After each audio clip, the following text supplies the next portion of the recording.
Paul Saint-Pierre Plamondon a prononcé un discours à, comment ça s'appelle, l'Assemblée générale du Parti québécois, je ne sais pas trop, où il parlait de Gandhi. Puis c'était un discours en réponse à Mark Carney, là, les plans d'Abraham, sur essentiellement sur le colonialisme britannique et la guerre qui a eu lieu durant les plans d'Abraham, tout ça.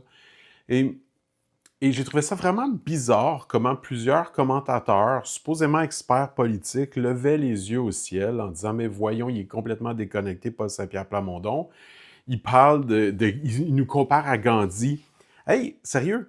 Genre, je sais que je suis anthropologue puis j'ai une vision macro là, sur des trucs dans l'histoire de l'humanité, mais vous saviez pas que l'Inde était une colonie britannique aussi? Comme vous savez pas que l'Inde a été colonisée par les Britanniques comme le Québec? Et donc, l'analogie est assez évidente parce que les critiques que Gandhi faisait envers le régime britannique, qui qualifiait d'être un esclave sans le savoir, s'applique complètement à l'histoire de la cheap labor, ce qu'on a appelé dans... comment il s'appelle? Pierre Vallière qui a dit le nègre blanc d'Amérique. Désolé d'utiliser le mot en haine qui peut offenser, mais c'est le titre du livre. Et la raison pour laquelle ce mot-là était utilisé, notamment si cette personne-là avait fait de la prison et avait été avec beaucoup de personnes de couleur de peau plus foncée, et donc se considérait comme frère avec ces gens-là.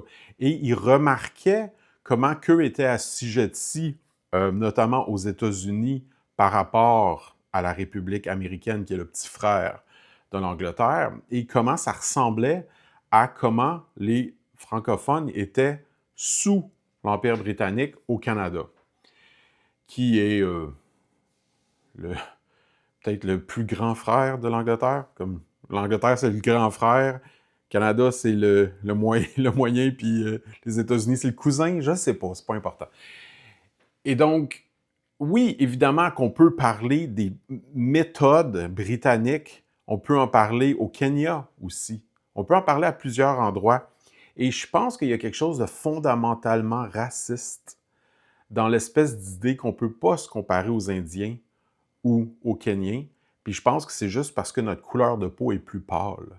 Et parce que notre couleur de peau est plus pâle, on ne pourrait pas avoir été assujetti aux Britanniques. C'est comme impossible. Mais il y a l'usine Barsalou qui a brûlé, il n'y a pas longtemps, le gros feu à côté du pont Jacques-Cartier. Ça, c'était le grand-père à ma grand-mère. Ma grand-mère, que j'ai bien connue, a bien connu cet homme-là, qui était à l'époque l'homme le plus riche de Montréal, le Canadien français le plus riche de Montréal, excusez-moi, pas l'homme. Parce que le Canadien français était évidemment la race inférieure. Et donc, tout ce qu'il y avait, c'était une usine à savon qui éventuellement a été rachetée par Procter Gamble, Dove, devenu le savon Dove. C'est un peu compliqué, là, il y avait des recettes similaires, puis on unifié le tout. Mais juste pour dire que je sais de par l'histoire de ma famille, et j'ai lu sur Joseph Barsalou, qui est littéralement le Canadien français le plus riche de son époque à ce moment-là. Et donc, ça fait pas longtemps là, qu'on a commencé à avoir des grosses business. Les grandes fortunes qu'on voit en ce moment au Québec sont relativement récentes. Parce que là, c'est quoi? 1, 2, 3, 4 niveaux de séparation que j'ai avec cette personne-là, arrière-arrière-grand-père. 4 générations. Ma mère, sa mère, l'arrière-grand-mère, puis l'arrière-arrière-grand-père. Anyway. Non, l'arrière-arrière-grand-père, là, c'est pas important. Et donc, est-ce qu'on peut se comparer à Gandhi? Est-ce qu'on peut se comparer au peuple indien par rapport à la domination britannique? Tout à fait.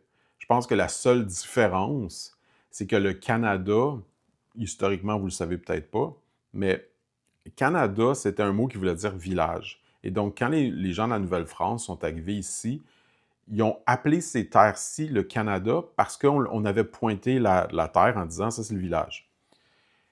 Par contre, les Autochtones n'utilisaient pas le mot, il y a plusieurs langues autochtones qui utilisaient un mot pareil ou proche de Canada pour dire village, ne voulaient pas dire leur peuple. Donc, ils ne se considéraient pas comme des Canadiens. Et donc, il est arrivé un moment dans l'histoire où les Canadiens se sont mis à appeler ici le Canada.